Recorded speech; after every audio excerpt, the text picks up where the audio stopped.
YouTube, how you guys doing? In this video I'll be answering one of the biggest questions that I've got in the MacBook Air series. Should I get one of these, or should I invest in a MacBook, or should I invest in a MacBook Pro? I kind of don't blame you guys as to why you're asking these questions.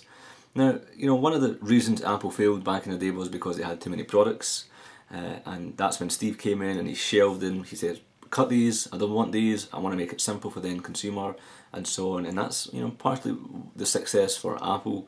While choice is good, Apple did a fantastic job of giving the consumer what they want and a reasonable price point. And that's where, you know, when I was getting my first Mac, it was quite different, it was quite streamlined, it was quite distinctive as to what I was getting for the money.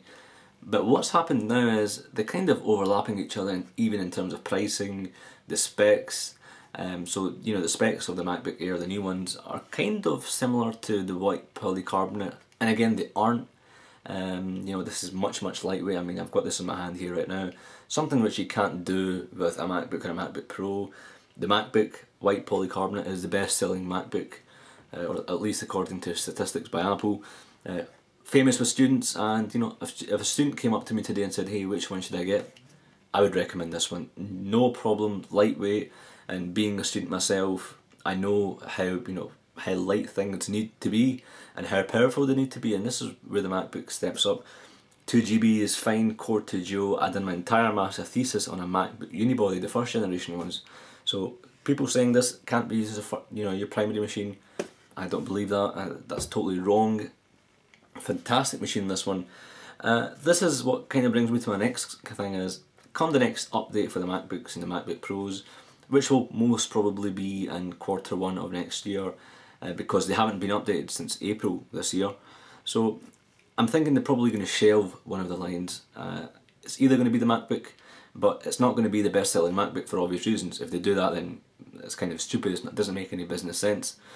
But I'm thinking they should probably kind of shelve or cut off the baseline MacBook Pros, because at the end of the day, the baseline MacBook Pros and the white MacBooks and the MacBook Airs, in terms of spec, they're all kind of hand by hand, just give or take a little bit. Cutting this video short and being simple as I can, if you're in the market for a MacBook today, go for the MacBook Air. At least that way you know you've got more for your money, you know it's just been updated.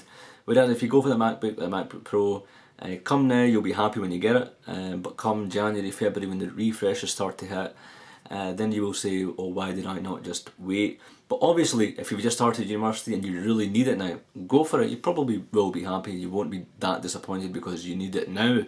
But if you can wait for a MacBook or a MacBook Pro, it's going to be interesting as to what they do. But obviously, if you want it now, you have to go for one now. If you're going to be doing a lot, and I mean a lot of video stuff, photo stuff, you shouldn't be looking at this in the first place. Just because Apple released a new thin ultra mobile lineup, doesn't really mean this will replace a Core i5 or a Core i7 machine. It will do the work, but it will take time to render, and where it will take 5 minutes on a Core i5 or a Core i7 machine, it will probably take 15 minutes on this. It can be done, but again, it depends as to how much you do. If you do the odd video editing, this is fine, but if not, if you're going into a degree or a place where you're going to be doing a lot of stuff, go for the higher end ones. You shouldn't be looking at one of these. If this is going to be your first machine and you want to have it for university, if you're doing a business degree, or you're going to be doing a lot of essays, writing, research, then this is by all means perfect. That's my kind of thoughts on it.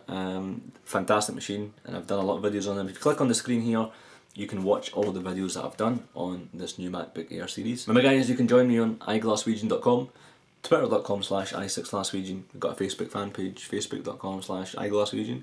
Have any more questions, leave them down below and I'll get back to you. Thanks for watching. Cheers.